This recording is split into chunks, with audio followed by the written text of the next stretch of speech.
Oh, hi. Did you get a little late there? No.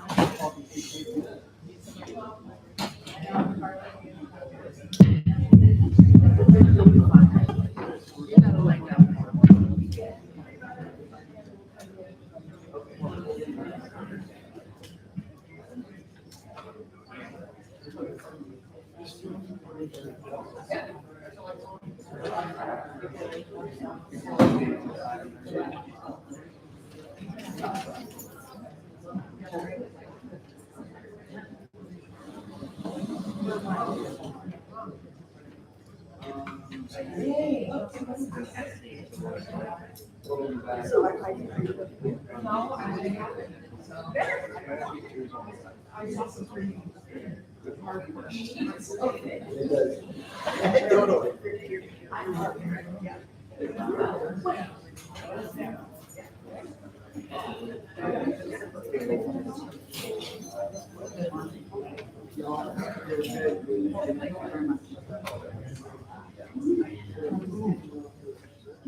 Okay, folks, ready to get started?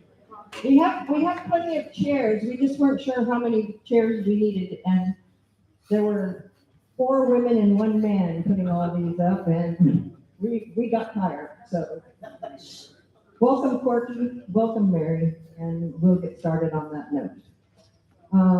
First tonight at 6 o'clock, we are going to address the Shasta County Board of Supervisors District 3. This is the one district that did not get cleared during the primary. As you remember, in the primary, if you get more than 50% of the vote, then you get the job.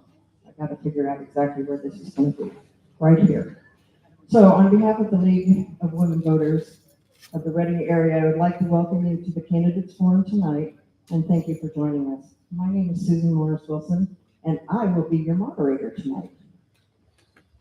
One of the things that we've started doing is talking a little bit about the responsibilities of the job, because sometimes people ask questions that have absolutely nothing to do with your job. So I Googled it, and this is what your job is, according to the County Board of Supervisors, CSAC. Thank you. Setting priorities. The Board of Supervisors sets priorities for the county, approving budgets, supervising county officials, controlling county property, spending money, I like that one, spending money, appointing county officials, providing compensation, creating officers, boards, and commissions, awarding contracts, conducting public hearings, and auditing county accounts. The Board of Supervisors has administrative, legislative, and quasi-judicial duties and responsibilities. Tonight, we have 2 people running for this position. So I'm going to introduce Mary Rickert first, and Corky Forrest second. And they're going to speak in that order, and we'll talk a little bit more about the order in a second. As you know, the election is going to be held on the 5th of November. Some dates to remember: you do have to be registered to vote, and you need to register for a mail-in ballot by 10/20/24. Conditional or same-day registration can be completed all the way up from 10/20 to 11/5. Register to vote, you can do that on the internet at registertovote.ca.gov. Ballots will be mailed from the registrar's office about 10/7, so you know that you can get your ballot somewhere around 10/8, 10/9, presuming that the post office is running effectively. I understand that the post office has said that this might be a difficult thing for them. So that's why I bring it up. Early voting sites are available prior to election day on 10/26 because we are a county that has elected to do early voting. You need to confirm the sites and the dates and times because they weren't perfectly clear to me when I checked. Drop boxes, however, open on 10/8. You can track your ballot using ballot tracks, TRAX.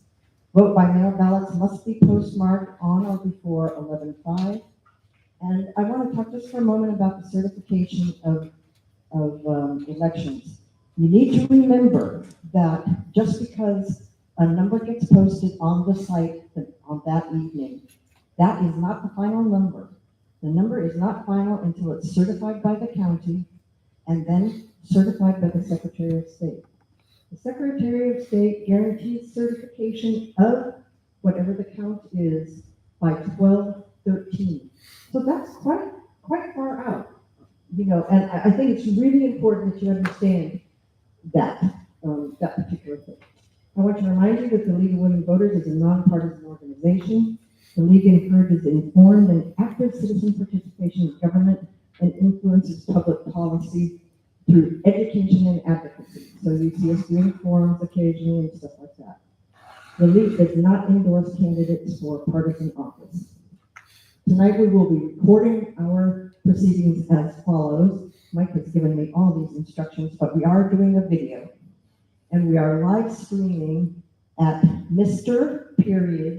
Mike Media 96001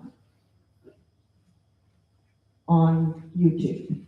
And we're going to be connecting it to Facebook And we're connecting it to Facebook. So we do have that, and then we will have a video. We're going to clean up the video so that it's useful to us. And so we'll have the video ready Mike and I differ on the time we're going to have it ready, but soon is what we have it done.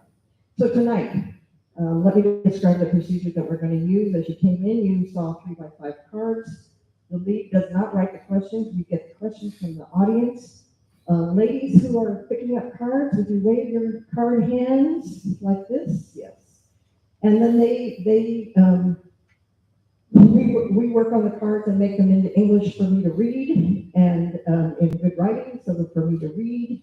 And we ask both candidates the same questions. We'll do them in rotating order here.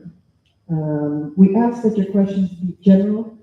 Don't address them to one candidate. If you address them to one candidate, out goes the question. Okay? So keep in mind that the question has to be appropriate to both of the candidates. I'm also asking the audience not to clap, shout, scream, yell, do any of those things, because it just takes time. And we want to take as much time with the candidates as we possibly can. I've asked the candidates to make an initial presentation, 3 minutes about their background, area of concern, reason for running for office, all those kinds of things. And then we'll have time for about, I think the other night we did 7 questions when we had 2 people, 7 or 8 questions. So we'll do 7 or 8 questions. They have 2 minutes to answer the question. The faster you answer the question, if there's not a lot to say, don't say a lot. Don't try and fill in your 2 minutes, because then we can get more questions on the table. Okay? And then we'll have a closing statement of 2 minutes. So, any questions? Candidates? You're the 2 that we're worried about. I called them and briefed them ahead of time, though, just in case. All right, I think that we're ready to start. And you get to go first, Mary, because Mary drew number 1, and so her opening statement. Mary. Thank you, Susan. First of all, I want to thank the League of Women Voters for hosting this evening, Shasta Lake City for opening up their facility for us, but I also want to thank the audience for coming. I want to thank you for being engaged in your communities and caring about the local politics that we have going on in Shasta County. We've made national and international news, and it's we're kind of the focal point of a lot of other counties in California. So I think it's important that we all get engaged, we all get informed, and I want to thank you all for being here. First of all, my husband and I have been married 51 years. Yes, I got married very young. No, just kidding. But we have 3 children and 6 grandchildren, and they're a good part of my motivation to run for supervisor 8 years ago. I've spent my entire adult life very involved in my community. Many years, my husband and I lived in Cottonwood, and then for the last 36 years, we've lived in MacArthur.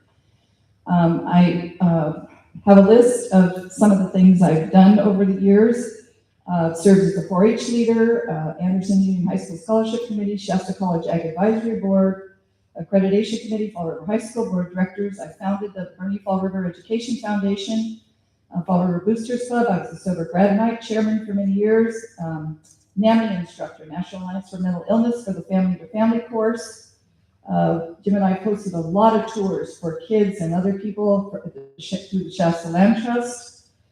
Part of the Intermountain Fall River AAW, I was the chairman for the scholarship committee. Served for 10 years on the Shasta County Mental Health Advisory Board, member of the Cow Creek Watershed. I was a panelist and helped with the crisis intervention training for law enforcement, sponsored by NAMI in Shasta County from 2001 to 2012.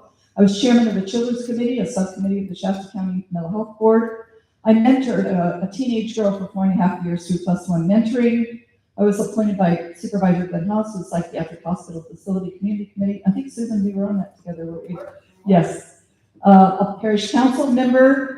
I was also chairman of our county farm service agency. I was elected to that position several times. Served on the Mental Health Assessment Redesign Collaborative. A member of the Shasta Regional Community Foundation Board, which is now the Community Foundation Board of the North State. I was appointed by Governor Jerry Brown to the California State Board of Forestry and Fire Protection from 2013 to 2016. I'm running out of time. Okay, so, and with that, my husband and I have a business, an agribusiness. We have about 20,000 acres that we oversee, farm management, and we have a Prather Ranch that we operate. It's a closed herd where we raise cattle for just beef and medical products. I want to run again. I see a lot of things I want to get done in Shasta County. We've kind of been sidetracked with a lot of things, and I want to get back to the focus of mental health, public safety, and substance use.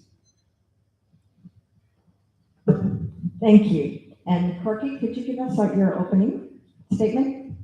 Thank you, Mary. Thank you, all the accolades that you were talking about earlier.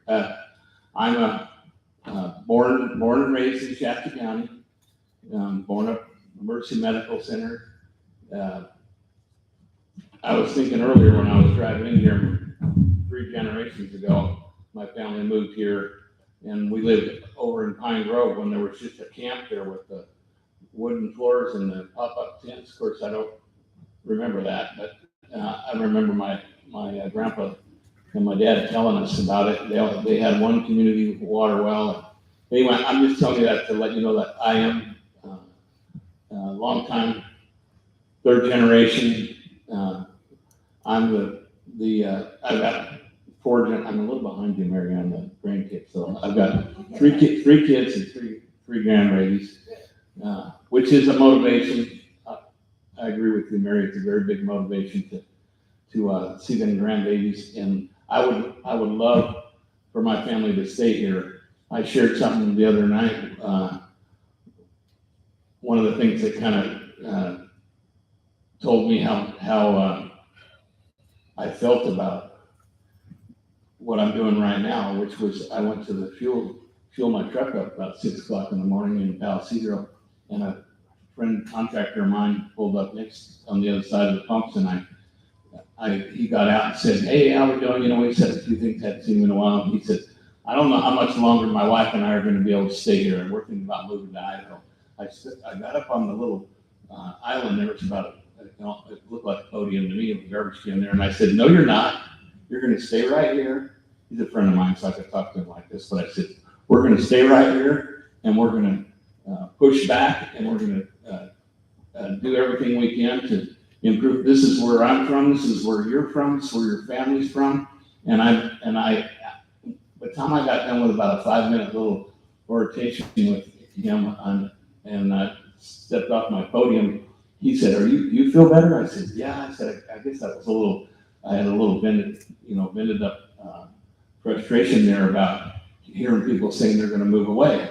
I have one daughter that's in Texas, and I'm working diligently to try to get her to move back here with my oldest granddaughter. And I just feel like there's a lot to do here. I want to give back. I'll be 65 in the spring, and I'm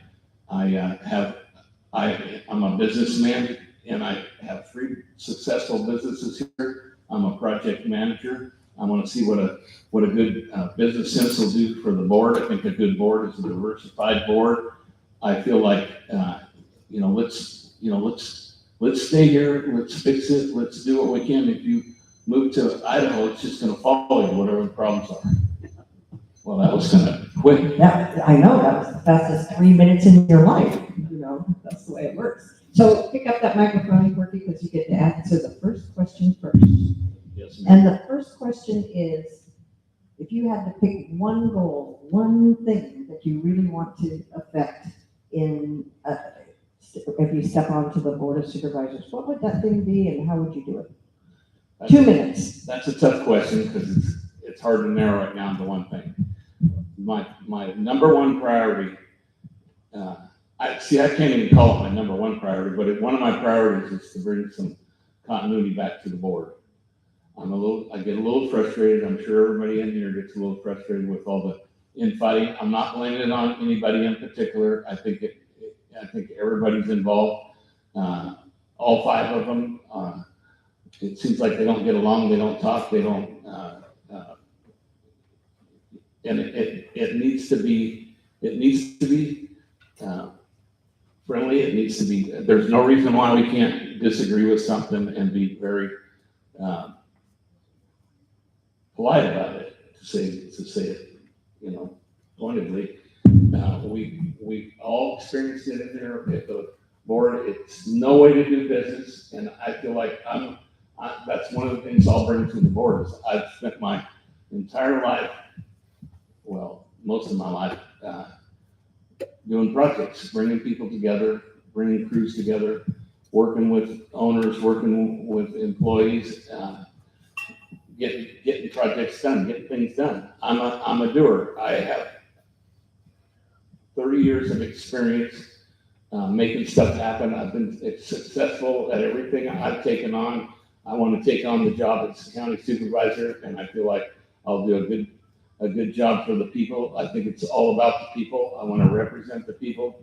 There isn't one person on that board that I haven't been to and talked to, including Mary a long time ago. But I went in and talked to Mary. I've talked to all the board members individually. I don't pick a corner. It's not how I operate. I want to go in there and reach across to every one of them and represent the people. Thank you. Mary, same question? Right. Well, first of all, this is my 8th year as a supervisor, and the first four-ish years, we had a great relationship, all of our board members. We got along great, we worked together, we compromised, and we didn't always agree, but we compromised and we supported each other, and we got along great. My number one, topic that I think that needs to be addressed, and it's kind of a combination, is we need to really address substance use and mental illness in this county, because that is basically impacting all of our quality of life. We've all been touched by someone with a mental illness or substance use disorder, and that's at the foundation or at the basis of a lot of our crime, domestic violence, all the statistics that are, we're above the state average by far. We have about the highest suicide rate in our county. We have extraordinarily high substance use statistics in our county. We have domestic violence, child abuse elder abuse is a problem. And so much of this, the basis of it is substance use and mental illness. And so if we can address those issues, then we are able to get at the basically what I say ground level of what needs to be done. And so that has always been my kind of focus. I was at a NAMI meeting last week, longtime NAMI member myself. It was bittersweet being there because I've spent so many years working with NAMI families, and I know truly from the bottom of my heart how difficult it is to live with a situation in life where you have a loved one that suffers from a mental illness and the chaos that surrounds your entire family. If we can really focus our energy on that, I think that that would be reduce crime. Great. Hold on to the microphone. Remember, you kind of get 2 in a row here. So the second question is, how will you serve the more rural and marginalized communities in District 3? Using as one example, Big Bend, All Station, and so on. I live there. Well, I like to joke that where my husband and I live, the closest stoplight is 30 miles. And I can see Lassen County, Siskiyou County, and Modoc County from my bedroom window. So I understand the rural life. I wouldn't have it any other way. I love being out in nature. I love being out on the ranches. I love being around the cows.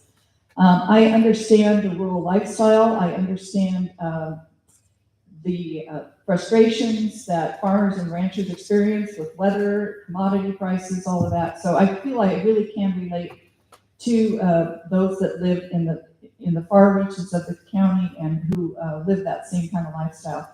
I've spent a lot of time in Whitmore, Oak Run, Round Mountain, Montgomery Creek. We all know that we've got the Fountain Wind Project. I'm totally in support of those people to fight that project. My time on the Board of Forestry really taught me about wildfires and the risks. And for those of us that remember the Fountain Fire, that's a really, really dangerous high fire risk area. And to put 600-foot tall wind turbines in that area, if there's a lightning storm, you would not be able to bring in fixed-wing aircraft to fight a fire. I care about my people. I care about the rural lifestyle, and I will continue to fight for it. I truly believe that we're continuing on the Fire Safe Council. For those of you that know, I started that here in Shasta County about 4 years ago. We have a lot of fuel reduction projects in process as a result of that. And I think that's going to ultimately save lives. And I'm looking forward to having a lot more projects on the ground in the near future that will ensure the safety of everyone. So the rural lifestyle is, like I say, it's who I am. It's the true fabric of what I am. And so I do think I can relate to those kind of people. Thanks. Corky, same question. So I too very much appreciate the rural lifestyle. I live out Palisade, been there for same house for 34, 35 years, raised my family there. Palisade's everybody wants to know, where'd you go to high school? Well, I didn't go to high school here. 8th grade year, my family moved to Montana. We bounced around chasing construction projects, but I was always in small towns. And I've spent quite a bit of time doing this campaign in the Intermountain area, Bernie, Fall River, MacArthur. I've been up at Whitmore a lot. And then I live out in Palisade. The hardest people to get to for me is East Redding, because it's all subdivisions. Going out there and meeting all those people, the farmers, the ranchers. I'm a wannabe rancher. I got a little ranch out in Palisade. We need what? Yes. I love my son and I team rope, and we did all the junior rodeo stuff, high school rodeo when he was growing up, and I love where we live, and I love the rural part of this county. That's been the number one question. Are you going to forget about us up here? Are you going to represent us, the whole county, or the whole district? Yes, I will represent the whole district. I'll represent the people, and I'll represent you proudly, and I'll do you a good job. I'm pretty competitive, so I have always wanted to be in first place. Used to run a quarter mile, scholarship to college doing the quarter mile, and I think that drive in me is what's drove me doing business. It's a little drive me as a county supervisor. I want to do you a good job. I want to represent you first class. Thank you. Hold on to that microphone. Every time you get it, you have to do 2 things. Just keep that firmly in mind. So all of you know that we voted to become a charter county in the primary, and now we have Measure P and Q on our ballots. Could you tell us what your opinion of Measure P and Measure Q are? So I'm all for the charter county because I think it pushes the state back. I don't remember P and Q, to be honest with you. I've read it. I'm familiar with it. I'll stand up and tell you, as a county, I think that it's beneficial for us to make sure that we don't get things like the what's it called, the property rights for oh my gosh, what? Eminent domain? Are you Eminent talking about? domain, sorry, a little bit of deer in the headlights here, sorry. I'm all about property rights. I think that eminent domain is a big deal. I think that this becoming a charter county pushes the state back. It gives us rights that we might not have right now. Some of it has to do with if somebody was to step away from the board, who makes the decision about who steps in. We don't want the state making that decision. We want to be able to make that decision ourselves. There's a couple ways to do that. You know what? This will probably come up in another topic, but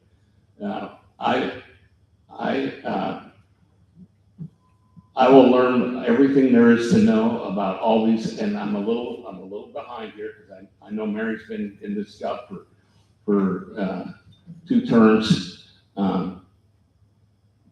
Please don't be critical of me not knowing all the little details. I'll learn all the little details. I'm very studious, and I'm very much about representing you and the people. Okay, your turn, Mary. So P and Q.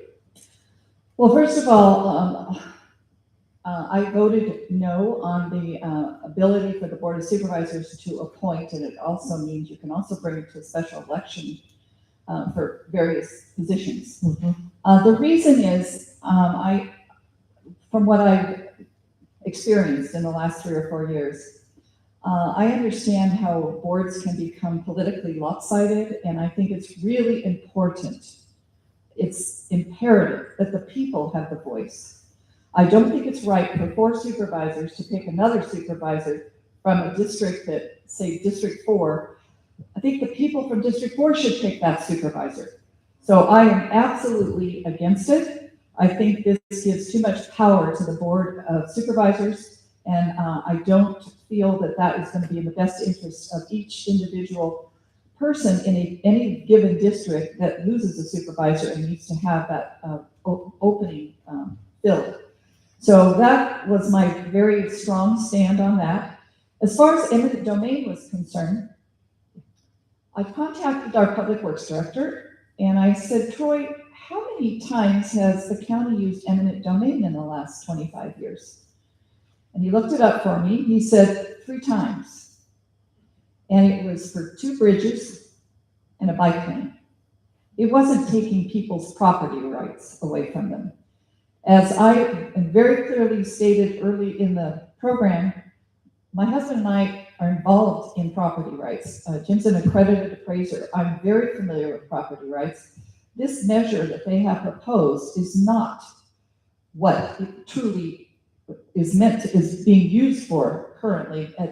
It's for, like I say, if you have a road construction and you've got to widen the bridge a few feet, then you might have to use eminent domain, and that's what it was used for. It's not taking people's property rights away from them. So I was very much a misrepresentation. Thank you. Hold on to your microphone. There are 12 questions to this issue that I'm going to bring up. Okay. And that is the decorum and the healthy atmosphere that does not exist in the board chambers.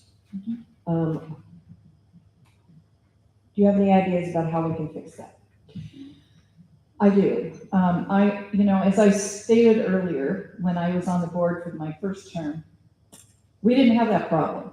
We had a handful of people show up, public comment, everything was orderly, we got our business done, there were no problems. I can remember we had one gentleman that was pretty colorful that would show up and it got to be, he would give us a chapter of his life each board meeting, and it got to be kind of fun. But things changed with COVID, and people tried to blame, I was chair that year in 2020. We had a brand new CEO who's since left the county. And people tried to blame the board, tried to blame me. It was not something we decided. I talked to other supervisors up and down the state that I'm friends with.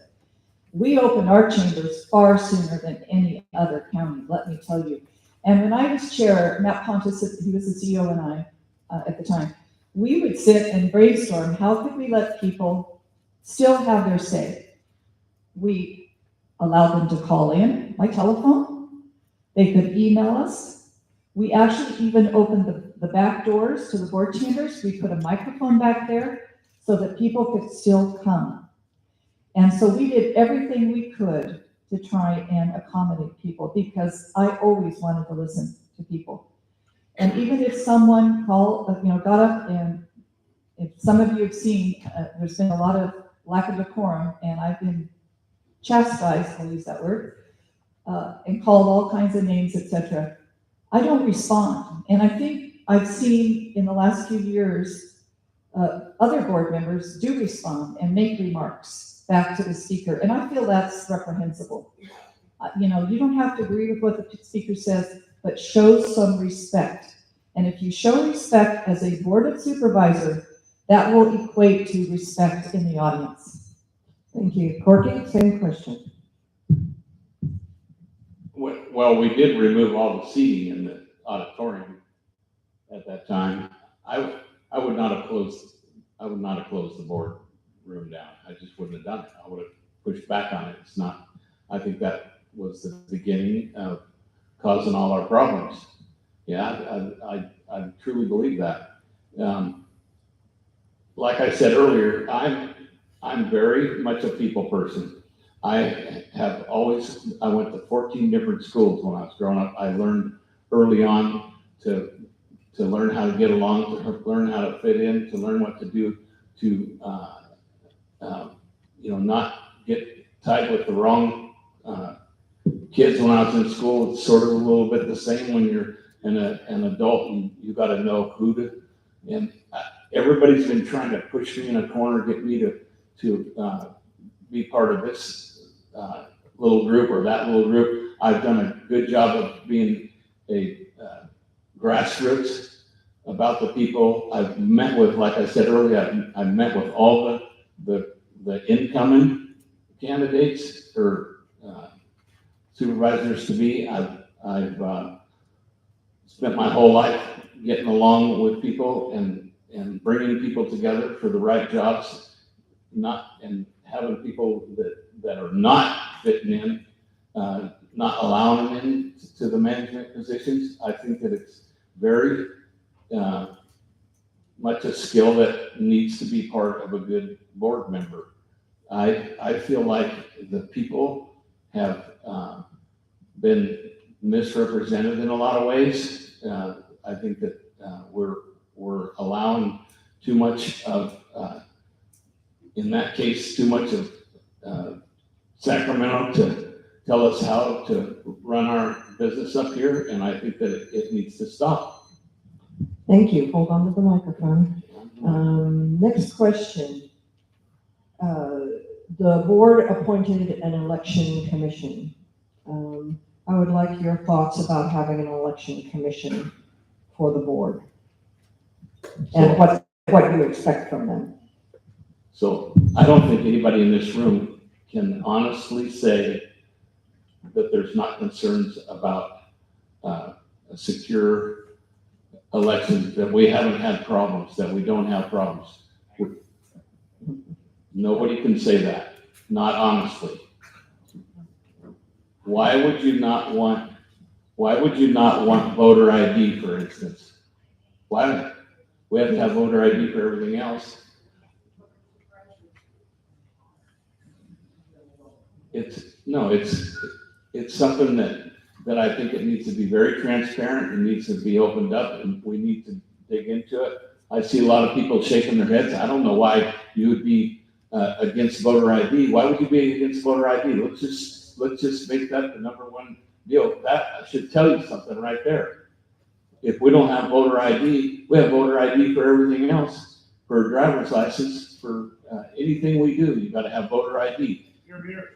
Yes, and I think that if you're not all about doing whatever that commission can do, and it's been tarred and feathered, and and I know it's a touchy subject. I don't think it's that touchy.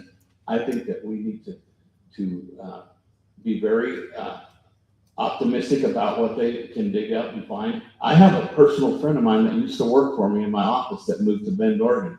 She got 4 mail-in ballots at the last elections, and it's like there's story after story after story like that, and there's no reason why we can't clean that up.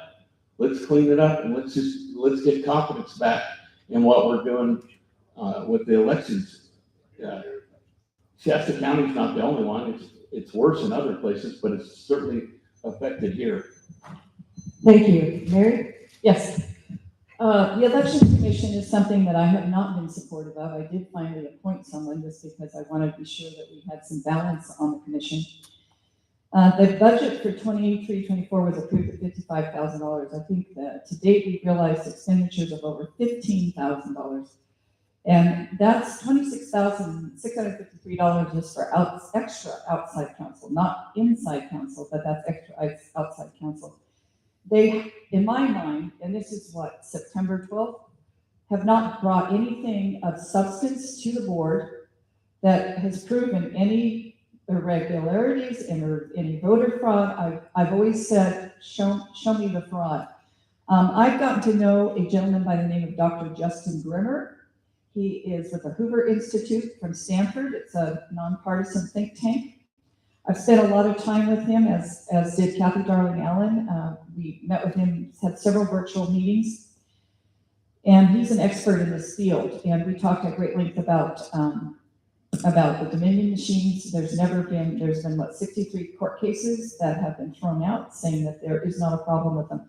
The other thing is that since this commission has been in existence, they've asked the board to approve things that would break the law 2 times. And even at the last meeting, the county council has said, no, don't do this. So they're being given advice by county council that the recommendations are illegal. And if that's the case, I want people to really think about this. This is going to put our county in jeopardy of liability, and it's going to cost you, the taxpayer, money to pay for these lawsuits. And that's why I have a fiduciary responsibility to every one of you that is sitting in here.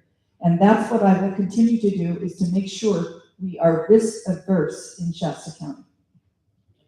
Thank you. Mary, hold on to the microphone. This is a follow-up question to the previous question. And I like a 10-word answer. I think you can do this in 10 words. Okay. What is your position on hand counting ballots in Shasta County? I have done a great deal of research on hand cutting. All you have to do is go to the internet and look at studies that are valid studies, legitimate studies. Hand counting is more expensive, more time consuming, and has a higher error rate. And it's been proven in study after study after study. I've talked to Dr. Grimmer about that, and unequivocally, that is the case. We also do some hand counting. We've always done some hand counting. We've always done it. And if there's a very close or contentious race, Kathy Darling Allen, she would count the entire contest. So we do hand counting anyway, but it is proven over and over again, multiple studies, that it's more expensive, more time consuming, and less accurate. Thank you. Corky, same question. I don't have a problem with hand counting. If we need to hand count to make sure that it's accurate, then let's hand count. Thank you. Yeah, that's good. The next question, and hold on to that microphone. What do you think can be done to help our unhoused population? I mean, you may not have many in your district, but you vote as a supervisor for the entire county. So think about the unhoused population. What are your thoughts? What can we do to help that population? That's a tough one, because it's, when you think about housing, every time the government has got involved with housing for homeless, and trust me, I'm very sympathetic to the people that are living on the streets. But why aren't we drug testing them? If we want to do something where we can get people in housing, then we need to have some requirements for it.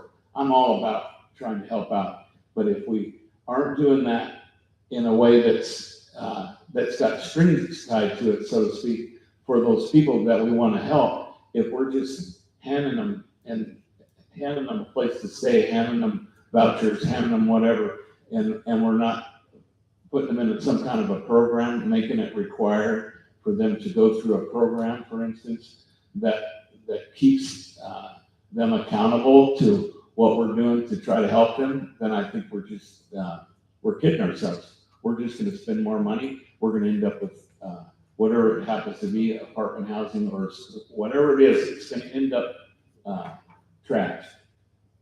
There's no other way to see it. It's just look at history.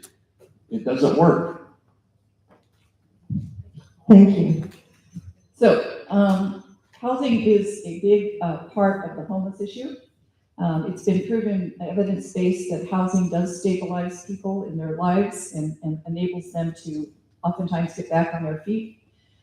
And I saw Donnell Ewert here earlier, and Donnell and I worked really hard about 4 or 5 years ago to get a navigation center started in Reading. And we didn't get it off the ground. It was heartbreaking to me. But that would have been an opportunity to have people go through the process. If they needed housing, we could try and connect them to housing at a navigation center. If they needed substance use help, we could do that. The city of Reading has got some micro shelters. They're about ready to launch.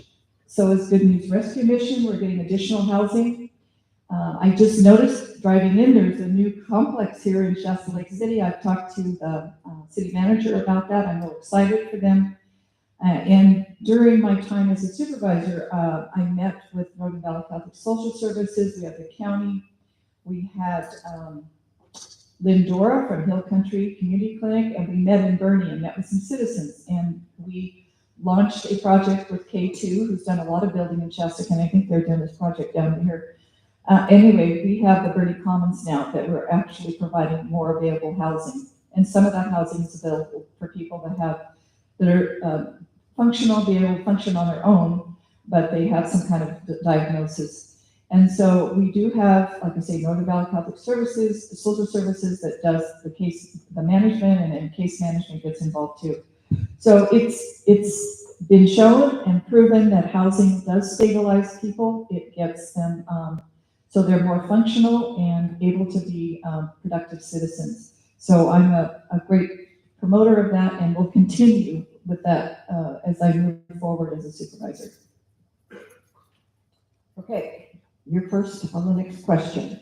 And the next question is, it's about fire. And what was your response to the needs of the District 3 residents during the recent park fire? Oh my. Yes. I was busy. Of course, I was very apprehensive it was going to reach Shasta County boundary. It did not. Praise God for that. And I spent a lot of very concerned nights laying in the bed worrying about it. I did call I called several people in Whitmore. I talked to the fire chief in Whitmore. I went at least 3 or 4 times to the evacuation center in Bella Vista. They were looking for showers. I made phone calls on that. Just told them, gave them my card. If there's anything I can do to please let me know.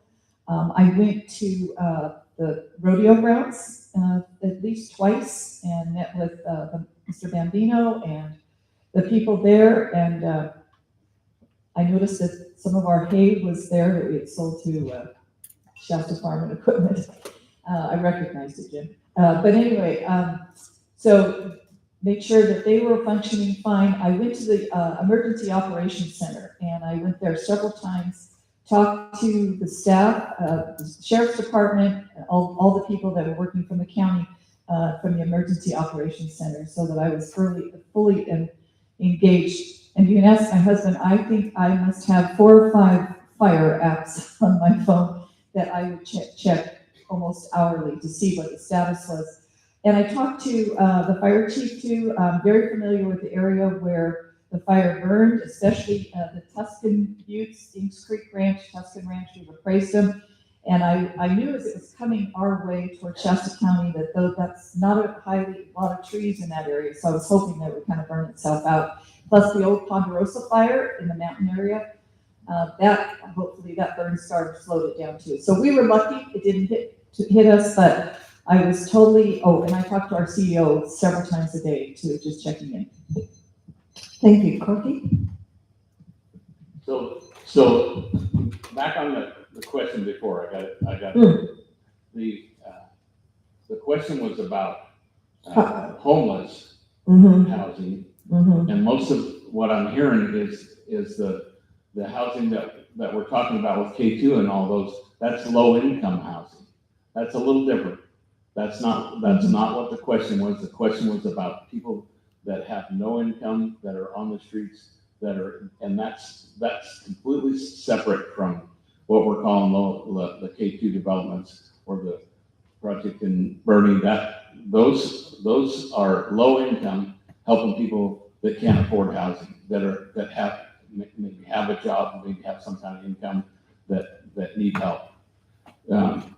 On the fire, I do have a lot of experience with fires. I've been on fires, fighting fires. I've had my company out there on fires. We did the largest fire cleanup, the Dixie Fire, for Caltrans, and that was an experience. 14 months, $36 million was spent just to get the highways open back up safely. I think that we need to do a little research and a little background study on what Sierra Pacific does. They're the largest landowner. They don't have the problems that we have with fires. They have a maintenance program. They have a very successful operation that actually was referred to in a write-up that I just read. Retired, I think he was one of the leaders in the Cal Fires, and he referred to getting with Sierra Pacific and seeing how they operate and how they handle their forests. I mean, we all know that our forests are out of control, that we're not doing good maintenance, that we're not taking care of that. There's some things that can be done. Thank you. Hold on to that microphone. The next question, what type of mental health or addiction treatment facility do you think would be appropriate for us to use our Prop 1 funding for? So everybody knows that the state's pulled back on the mental hospitals. I have a lot of experience with mental hospitals. I grew up, I'm going to share a little personal with you. My mother got sick when I was born. She ended up in a mental hospital, and she was in a mental hospital my entire life. I only tell you that because I have a lot of sympathy for the mental, and I have had some experience, in my family as well. I think we probably all have somewhere in our family. We've experienced mental health. I feel like the state's let us down. The funding's let us down. We used to have a mental health hospital right here in Redding. It's not here anymore. Where did all those people go that were getting help? They're out on the streets. We need to back up and get and I know this is on the state level, but we need to get funding that'll give us the proper tools that we need to go out. And if you go out on the streets and it's been done, and you go interview the homeless people, it's drugs is probably the number one thing, and we just allow them instead of putting them in programs and helping them. We're not out there helping them. I know there's a lot of stuff going on that's beneficial. I just think it needs a lot more assistance. It needs a lot more programs that we used to have going that we can fire back up and help those people. Thank you, Mary. Okay. Oh, I hope I get through this. So when I first got on the board, I brought a speaker. I worked with the district attorney by Sam Kianonis, and I talked about this at board meeting Tuesday. There's a book called Dreamland. It talks about the opioid addiction problem in this country, and it's very enlightening. I handed it to Larry Lees, our CEO at the time, and I asked him to read it. And he read it, and it made quite an impression on him. He went down to Chico and toured there. There's a group called Aegis. Susan's familiar with it. And came back, and guess what? Shasta County has one as a result of that. So those are the kinds of things that I've done. When I was on the mental health board, we had the psychiatric, the PUF, the hospital facility, which the board of supervisors closed, and Susan and I were on the committee to tell them not to close it. They did. So we had no beds for a while. Right now we have approximately 52 beds. Shasta Regional Medical Center has some. Rest Pad, and I was on that committee to interview the people when we opened up Rest Pad. And Rest Pad is also in Red Bluff. That's where we can send our young people, because we have no beds for young people for mental health problems in Shasta County. I was very involved with getting the medically assisted treatment program in the jail. I worked with, at the time, Sheriff McMeany, also worked on getting the jail-based competency treatment program in the jail. We have many nonprofits that work collaboratively with the county. Just to name a few is Empire Recovery Center, Right Services. We just had a mental health board meeting and toured them. Victor Services, that's an amazing program where they have housing and people come in and they get their lives back on track. Also, the county has the addicted offender program that if you're in the justice system, you can go through that program. We have the Day Reporting Center, which has been hugely successful over the years, getting people back on track. Okay, stop. Thank you. I wasn't gonna be able to finish now. Thank you. So actually, you get to put the microphone down now because we're going to do our closing statement. So Corky, you get to pick the microphone up, and 2-minute closing statement, please. I hope I'm not disappointing you with I understand Mary has a lot of experience.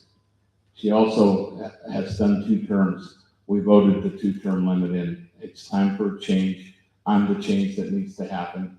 There's a lot to be said about having the right people in there that can reach across the aisle, that can, so to speak, that can work with people. I'm a people person. I love people. I drive my wife crazy because she doesn't like to go anywhere with me because I want to talk to everybody. And I will do a good job for this county representing the people. I will get in the middle of all these things like Mary's been forced to do over the last 8 years. And I appreciate your experience, Mary. So I'm not dogging anybody here, but I think we need some change. I think we need somebody that's fresh blood that can step up in there and reach across the aisle, that can create teamwork. In my business, we do anything over $1 million. When we do projects, we have a thing called it's a partner facilitator they put in there. If there's any issues, you learn to facilitate. You learn to work. If there's some problems that come up, you don't walk away from them. You don't fight over them. You figure out a solution. And we need to have people in there that can figure out solutions, that can talk, that can work with people, that can see what the issues are in the county and see what needs there are, and go through those budgets, do forensics audits if we need to, come up with the money for the jails, figure out where it's business. It's the biggest business in Shasta County is our county business. It doesn't get any closer to home than our county and our county supervisors and our need to work together. Thank you. Mary, your closing statement? Yes, and one of the things you mentioned, the jail, one thing that there was no question about that, so I want to throw this at. I feel that that's really important and we need to address. The board majority discarded that the other day. I suggested that we have an ad hoc committee of citizens to come together to bring some ideas forward to see if we can get some kind of relief for that. In 2019, we added, the board that I was on at the time We added 64 beds to the jail. We have always wanted to expand the jail and make sure it's so that we have a safe place for our neighborhoods, for our people to live. I am really excited about looking forward to working with 2 new board members that I know and have known for years. I've known Alan Long for well over 20 years. And I think they're the right people that will be coming in, and I'm really excited about that. I think that I have a great vision of where we can focus our energy that's right for everyone. And this is a nonpartisan position. I cannot emphasize that enough. I represent all of you, not just one segment of the political population. And I don't care what your party preference is. I do not care. I don't ask, I've talked to hundreds, thousands of people during my time I've never once asked them what party they belong to. I care about each and every one of you. And I really care about the most vulnerable in our communities. I've invested decades of my life to that, and I want to continue that and use my knowledge and my experience to move this county forward. So thank you for coming tonight. Thank you, Mary. Let's give them a big hand.